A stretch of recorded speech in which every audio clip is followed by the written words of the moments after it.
Bonjour. Aujourd'hui, on va étudier la première partie du chapitre 6 qui porte sur les instructions de sélection.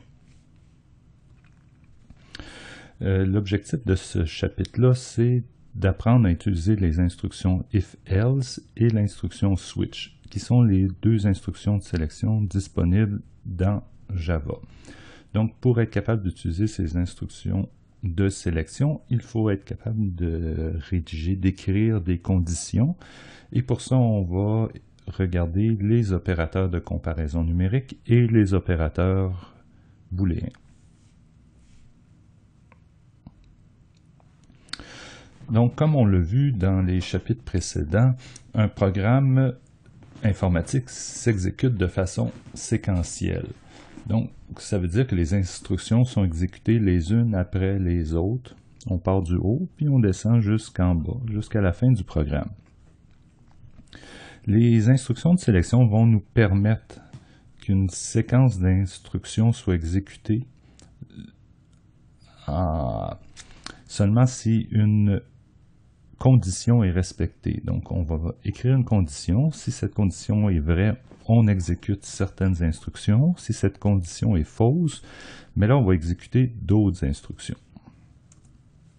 Donc, le cas le plus simple, c'est un if, sans l'instruction else.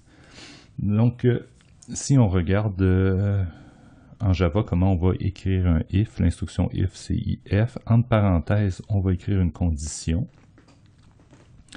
Puis, entre les accolades, on va écrire les instructions qui vont être exécutées si la condition est vraie. Donc, on peut représenter cette instruction if par le petit diagramme qu'on a ici. C'est-à-dire notre programme va de haut en bas. On arrive à la condition, l'instruction if. Si cette condition est vraie, les instructions sont exécutées. Si la condition est fausse, mais on saute par-dessus le bloc d'instructions, on s'en va après l'accolade ici à la fin. Notre premier exemple, bon, ça va être d'afficher un message si une variable note est supérieure à 10. Donc, on s'en va dans Eclipse, regardez ça. On a démarré Eclipse et on a écrit le petit exemple 1 du chapitre 4 du livre. Bon, on a toujours notre public statique void main. On a ici, on se déclare une variable entière note et on va lire, utiliser un scanner pour lire la valeur là, que l'usager va rentrer. On pose la question. On convertit le texte que l'utilisateur a tapé en entier pour le mettre dans une variable note. Puis ici, on a notre if. Si la note est plus grande que 10, on affiche la note est supérieure à 10. Donc, on va regarder qu'est-ce que ça fait lorsqu'on exécute ce programme. Donc, il me demande ici en bas une note pour l'étudiant. Je vais rentrer 12. On m'affiche la note est supérieure à 10. On va maintenant essayer avec, on va écrire 9. Il n'y a rien qui s'affiche. Mais effectivement, la note est plus petite que 10. Donc, l'instruction d'affichage ici ne s'exécute pas. Le programme se retourne ici à la ligne 15, là, après la ligne 15. Puis après la ligne 15, le programme est fini, donc rien s'affiche. Maintenant, on va regarder qu'est-ce qui arrive si on utilise l'instruction else.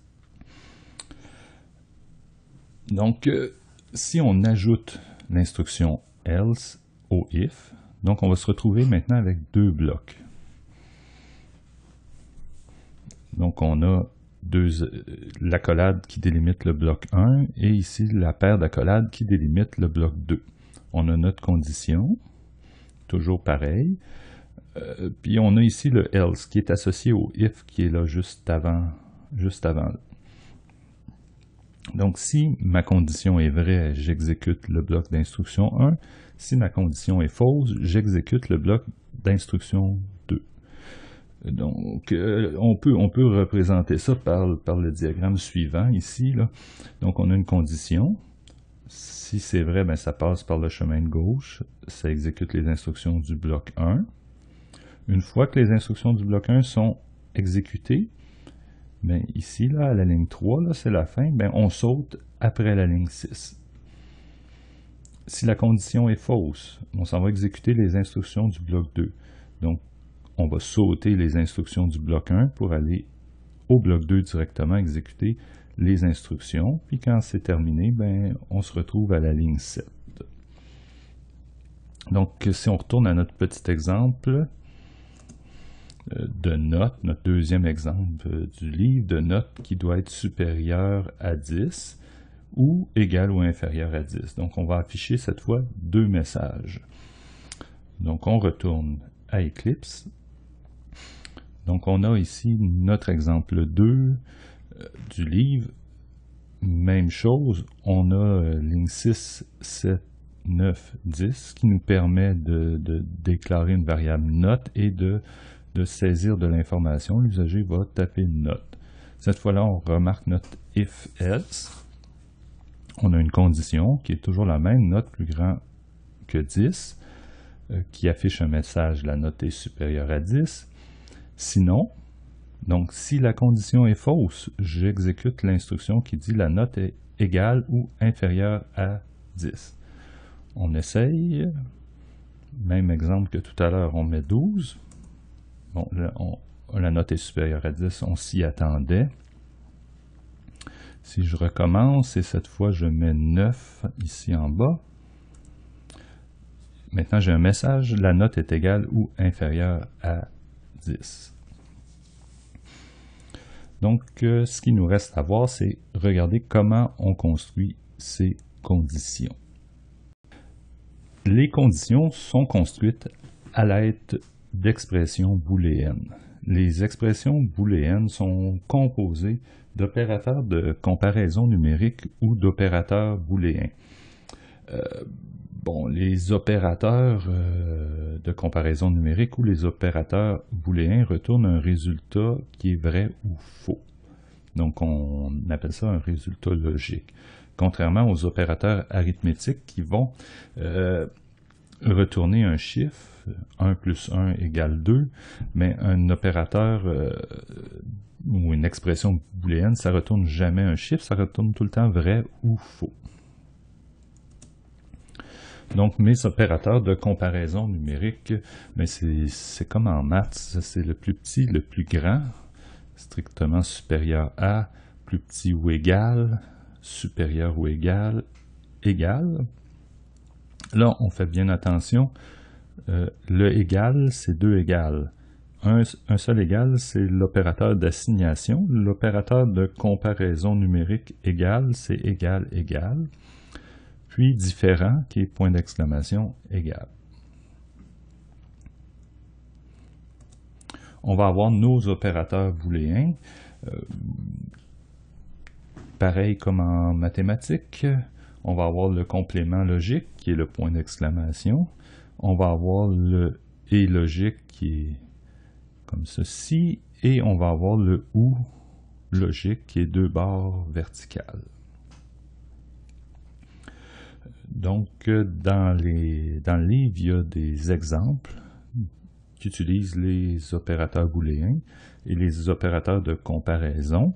Donc, c'est à vous de les regarder. Puis là, ben, c'est ça, c'est le temps de commencer les exercices, possiblement relire, commencer à lire le chapitre 4, jouer un petit peu, modifier un petit peu les exemples, puis se lancer dans les exercices du chapitre 4. La prochaine vidéo va compléter ce chapitre 4 en traitant de l'instruction switch qu'on n'a pas encore vu, mais aussi en regardant les if-else imbriqués. Donc, apprendre à construire des comparaisons complexes, des conditions complexes, puis aussi à imbriquer les if-else.